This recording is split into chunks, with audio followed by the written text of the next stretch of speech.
কি করবে, যখন আইব্রু হয়ে গেল একদম সব ঠিকঠাক আইব্রু তোমরা করে নিলে, করার পর অবশ্যই কিন্তু অ্যাস্টিজেন লোশন কিন্তু লাগাবে, ঠিক আছে। অ্যান্টিসেপ্টিক ক্রিম তোমরা লাগাতে পারো, অ্যান্টিসেপ্টিক ক্রিম বোরোলিন, বোরো প্লাস এগুলো হতে পারে।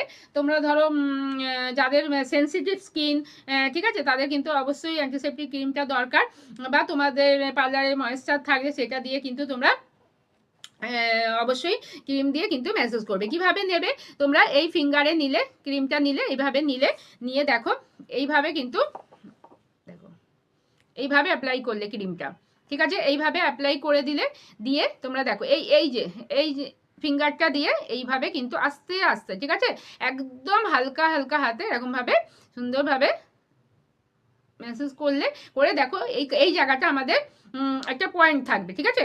এই পয়েন্টে তোমরা কিন্তু এইভাবে আস্তে করে চাপ দেবে। তারপরে কি করবে তোমরা দেখো এইভাবে ওপর দিকে আপলিফটিং করলে, ঠিক আছে, দেখো এইভাবে, বোঝাতে পারছি, এইভাবে আপলিফটিং করলে, ঠিক আছে, ক্রিমটা দিয়ে ম্যাসেজটা কিন্তু খুবই দরকার, যেহেতু আমরা ওই জায়গাটা তোমাদের সুতো চালিয়েছি, তো জায়গাটা খুব হার্ড হয়ে থাকে, তো ম্যাসেজটা কিন্তু দরকার। তো আবার এইভাবে করলে, ঠিক আছে, তারপরে তোমরা এইভাবেও কিন্তু দেখো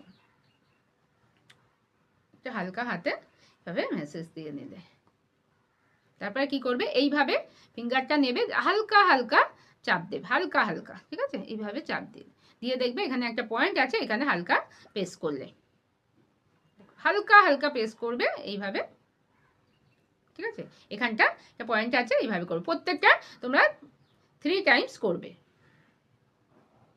ওকে, এইভাবে তোমরা মেসেজ দিয়ে নিলে, দিয়ে তোমাদের কাজটা কিন্তু ফুল কমপ্লিট হলো, ঠিক আছে। অবশ্যই মেসেজটা কিন্তু জরুরি, এটা কিন্তু অবশ্যই কিন্তু করতে হবে।